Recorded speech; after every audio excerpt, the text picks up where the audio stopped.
사람은 자기가 보고 싶은 것, 그리고 보고 듣고 싶은 것만 듣고자 하는 성향이 있습니다. 이를 확증 편향이라고 하는데요. 이 확증 편향이라는 것은 자기가 원하는 것만 보고 듣고 믿고 알고 있기에 어떤 일이든 자기가 항상 중심이 되어 있습니다. 자기가 다 알고 있고 자기가 정확하고 자기가 옳다라고 여기며 다른 사람들의 의견은 도무지 듣지를 않게 되지요. 이미 자신 안에 답이 다 정해져 있기 때문에 어떤 말도 통하지가 않게 됩니다. 따라서 이러한 확증 편향이 계속되면 왜곡적 사고를 일으킵니다. 어떤 일을 자기가 정해놓고 그 기준에 맞춰 극단적으로 평가하는 극백 논리, 다른 사람의 생각을 자신이 더 잘 안다라고 생각하는 그 섣부른 단정짓기, 좋지 않은 일을 예상하고 그런 자신의 주장이 사실인 것처럼 행동하고 강요하는 비현실적인 결정들, 작은 부분을 보고 큰 전체를 단정 지어버리고 거기서 자기 생각이 옳다라고 주장하는 낙인 찍기, 이러한 확증 편향으로 발생되는 이러한 왜곡적 사고들에 벗어나려면 어떻게 해야 될까요? 간단하게 전해드리자면 객관적 사고를 하도록 노력해야 한다라고 말을 합니다. 내가 보고 듣고 알고 믿고 있는 그것이 정확한지 아닌지를 파악할 수 있는 그 객관적인 정보와 증거를 찾아보아야 하고 들어야 한다라는 것이지요. 그런데 이러한 객관적 사고를 하려면 제일 먼저 해야 될 것이 있다면 내려놓고 인정하기가 선행되어야 합니다. 확증 편향적 생각을 하고 있을지라도 남의 말에 경청하는 귀와 제대로 보고자 하는 눈이 있는 사람은 왜곡적 사고에서 객관적이고 바른 시야와 사고를 할 수 있게 변한다라는 것입니다. 내가 틀렸을 수도 있다라는 사고가 우리를 좀 더 바로 보게 하고 바로 듣게 하고 바로 믿게 하고 바로 알게 하는 지름길이라는 것을 말을 하는 것이지요. 성도 여러분, 세상은요, 세상 나름대로의 생각과 사고와 흐름이 있습니다. 세상은 자기의 주장이 있고요, 자기의 옳음으로 거침없이 밀어붙이고 나아갑니다. 복음을 믿지 아니하고 거부하기까지 하는 이 세상은 자기가 틀렸다라고 말하지 않습니다. 오히려 그 안에서 살아가고 있는 우리를 향하여 너희가 틀렸다라고 말을 하지요. 따라서 우리는 이런 세상의 도전을 참으로 많이 받습니다. 그 세상 속을 살아가는 성도들은 참으로 힘겨운 삶을 살아갑니다. 목소리에는 힘이 점점 잃어가고 있고 주눅이 들지요. 하지만 우리는 그런 세상에서 당당하게 외쳐야 할 것들이 있고, 그리고 그 외침 속에서 우리는 살아야 하는 것들이 있습니다. 오늘 본문은 그런 세상 속에 살아가고 있는 성도들에게 무엇을 외쳐야 하고 무엇을 들어야 하는지를 아주 중요한 메시지를 전해줍니다.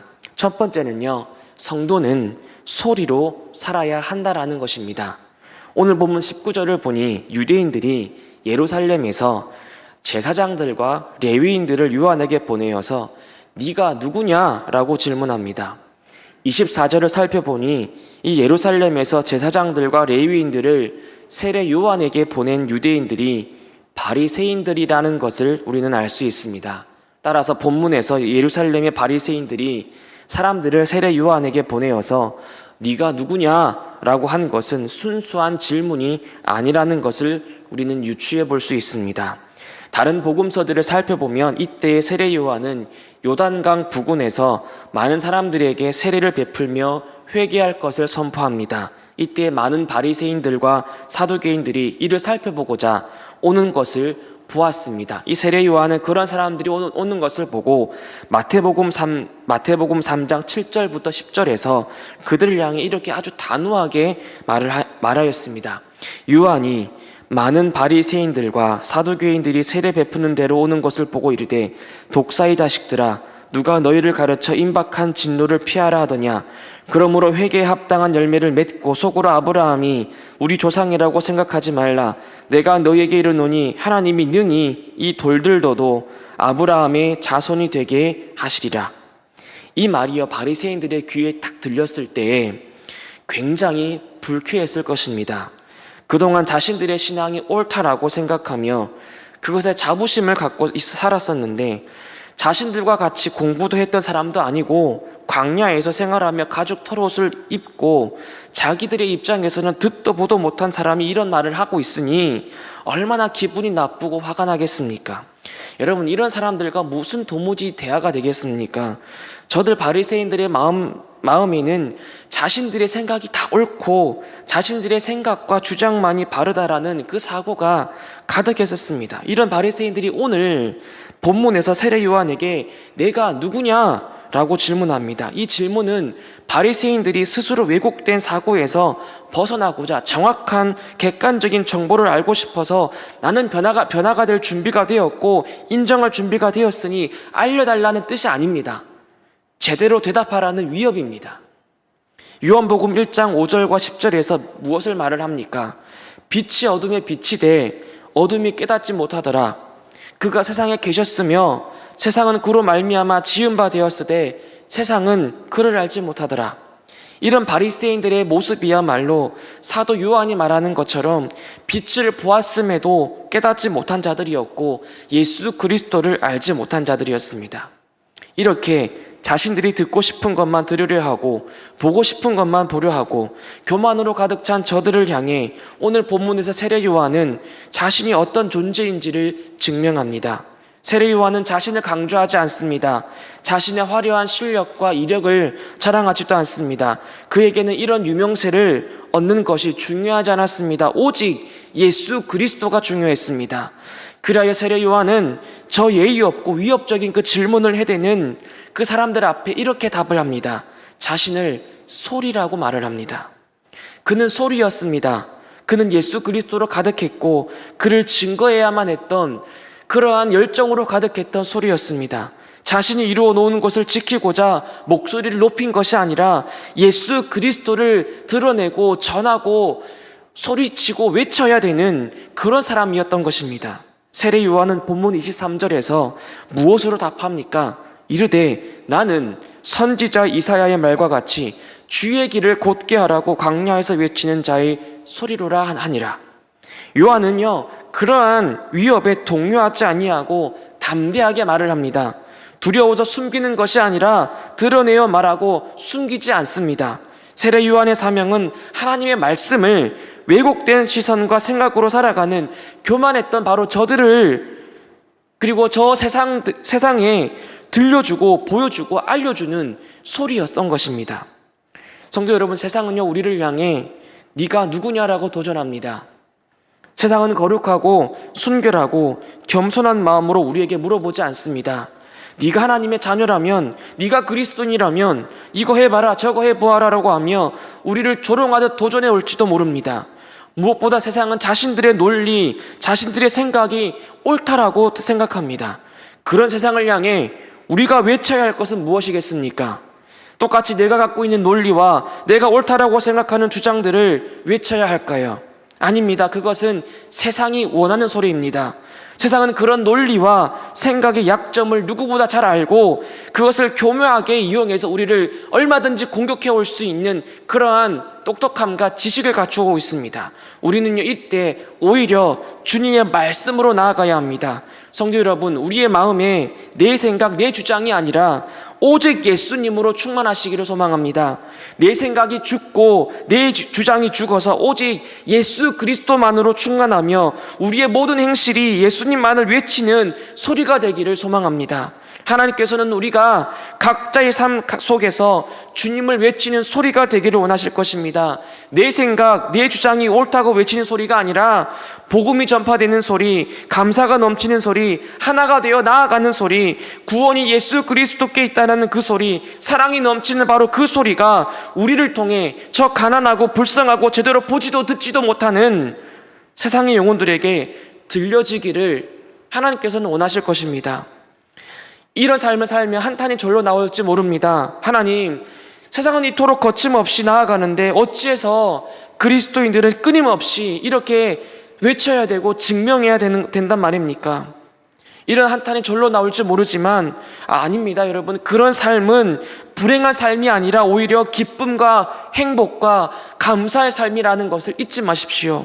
성도 여러분, 우리가 끝까지 주를 외치는 자의 소리가 되어서 나를 증명하지 아니하고 주님을 증명하며 증거하는 삶을 살아갑시다. 그래야 자기들이 보고 싶은 것만 보고자 하는 저들에게 예수 그리스도를 보게 하고요, 자기들이 믿고 싶은 것만 믿고자 하는 저들에게 생명에 이르는 참된 믿음이 있다라는 것을 소개하고, 자신들이 알고 싶은 것만 알고자 하는 저들에게 하나님의 말씀을 알게 합시다. 저들의 마음속에 영원히 울려 퍼지는 그 생명의 소리, 말씀의 소리가 남을 수 있도록 여러분, 우리가 끝까지 주님을 증거하며 외치며 살아갑시다. 그러나 후에 하나님 앞에 나아갔을 때, 하나님, 나는 단지 소리였습니다. 나는 단지 무익한 종이었고 내가 해야 할 일을 한 것뿐이었습니다 라고 하며 모든 영광 하나님께 올려드리는 우리가 되기를 축복합니다. 두 번째, 성도는 광야에서 외치는 소리여야 합니다. 세례 요한이 성전이나 예루살렘에서 외치는 것이 아니라 스스로를 광야에서 외치는 소리라고 전한 이유가 무엇일까요? 이왕 주님을 증거하는 소리로 살아갈 것 같으면 사람들이 많이 드나들고 많은 사람들이 믿을 가능성이 있는 그나마 큰 예루살렘 안에서 외치면 되지 않았을까요? 그러나 세례 요한은 스스로를 광야에서 외치는 자의 소리라고 표현합니다. 이는 여러분, 광야가 이스라엘 백성의 영적 메마름을 상징하고 저들의 상태를 나타내는 것이 아닐까 저는 생각했습니다. 이스라엘 백성들은 그들의 종교 지도자들의 가르침 밑에서 열심히 예루살렘을 드나들며 예배하고 제사하였습니다. 하지만 그들이 예배하는 예루살렘 성전은 예수님께서 표현하신 것처럼 강도의 서울과도 같았습니다.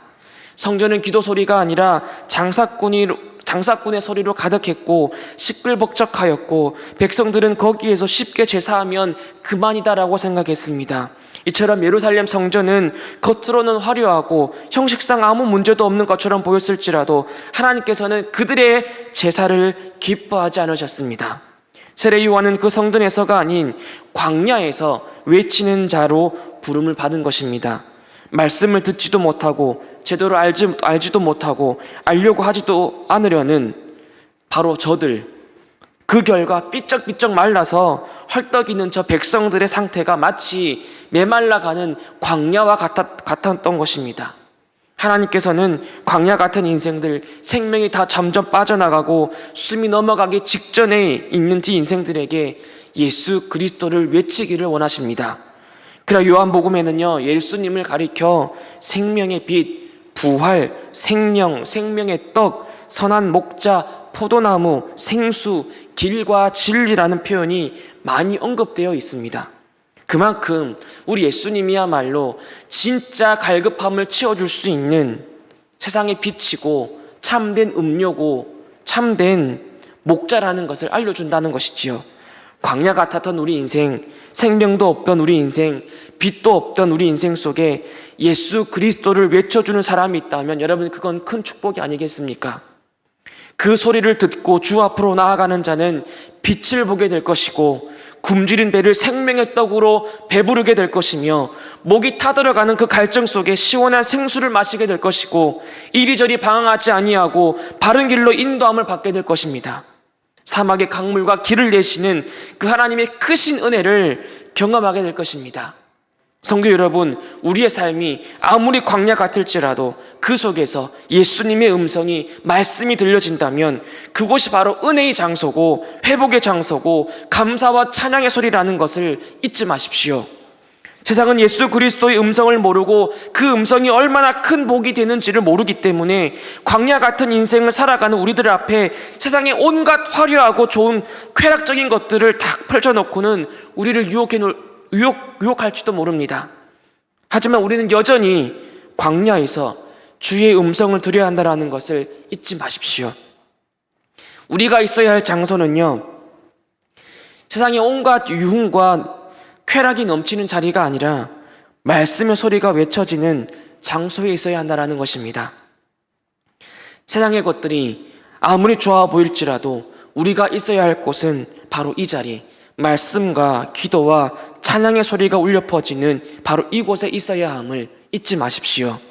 설령 그곳이 광야 한가운데 있는 삶일지라도, 우리 인생 자체가 광야 한가운데 있다 할지라도, 바로 그 광야 한가운데에 하나님의 말씀이 울려 퍼질지라도 서럽다, 아프다, 힘들다 생각하지 말고 끝까지 그 들리는 그 소리 붙잡고 그 말씀 붙잡고 살아갑시다.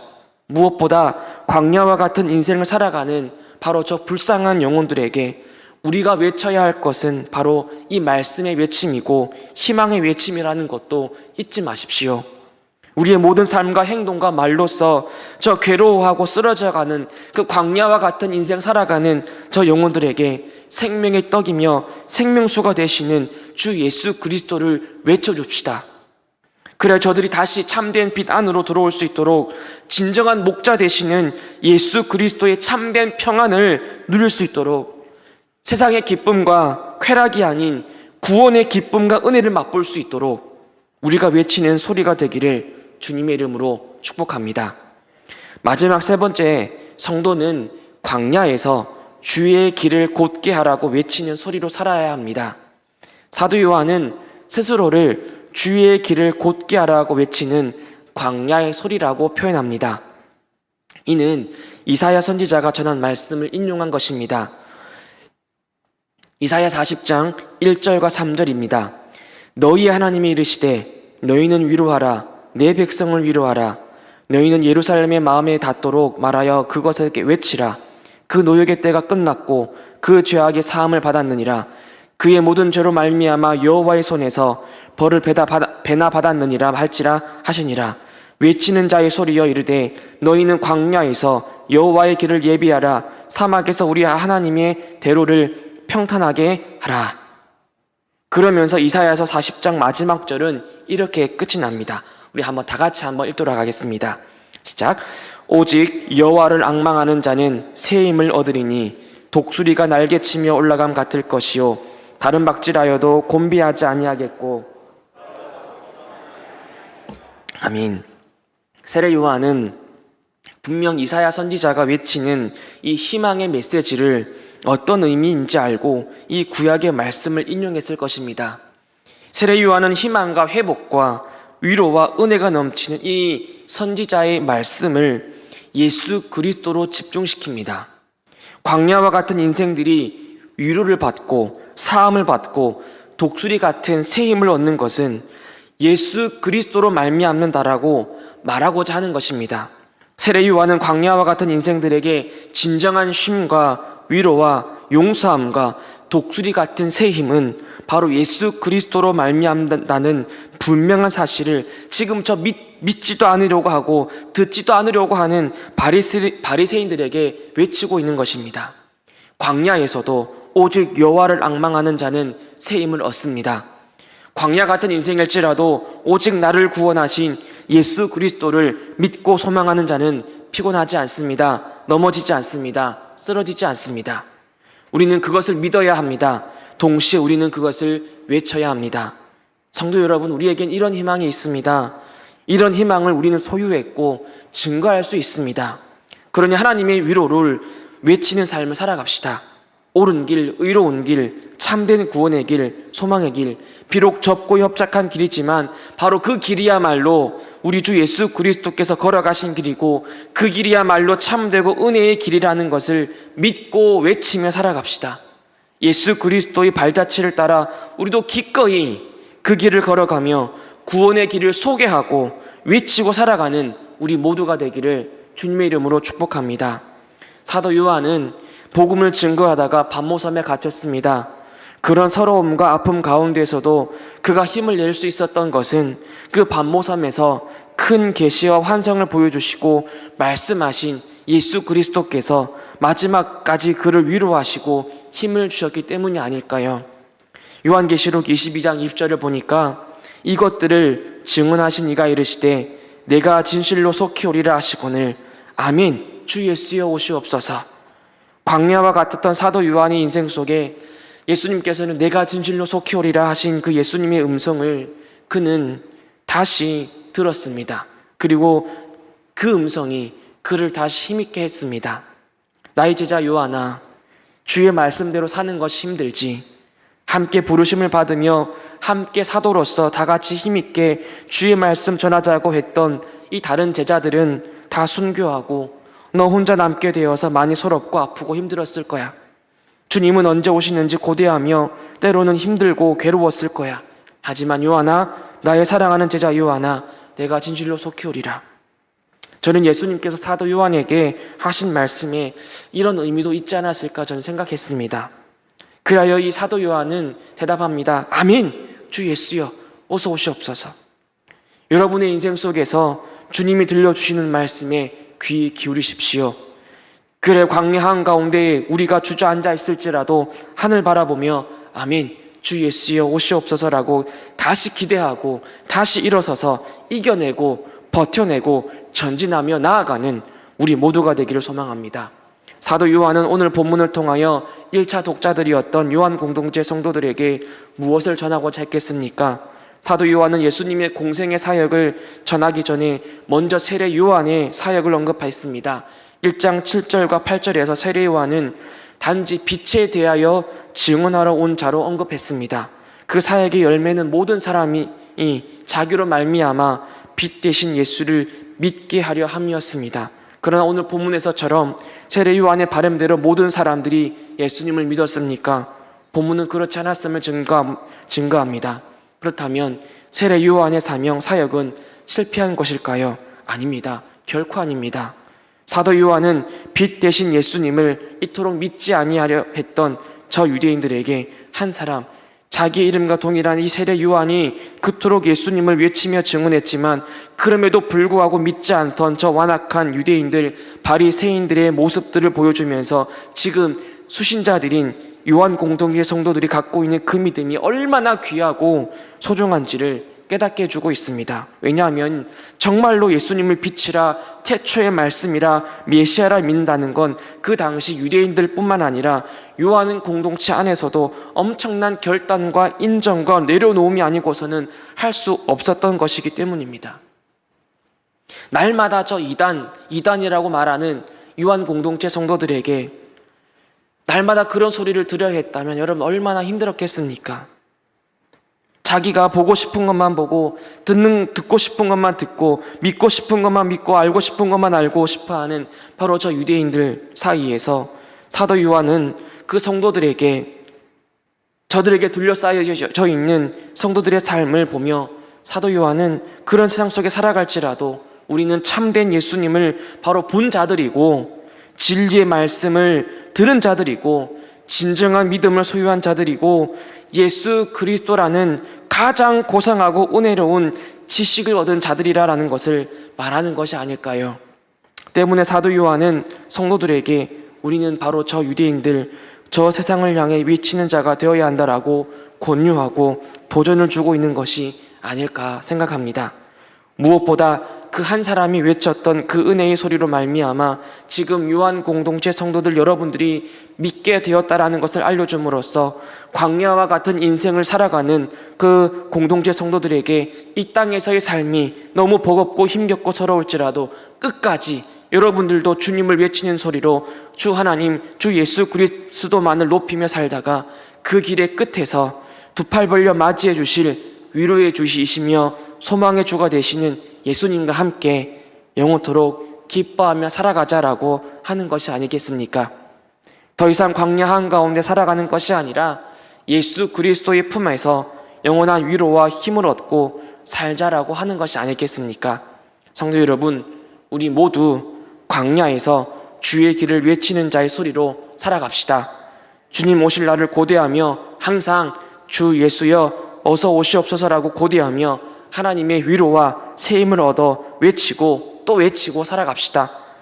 오직 나의 주 예수 그리스도만 자랑하고 전하고 살다가 기쁨으로 다 함께 천국에서 함께 웃으며 서로 얼싸안고 수고하였다라고 위로하고 그 기쁨의 재해가 우리의 광야 같은 인생의 끝에 일어나기를 주님의 이름으로 축복합니다.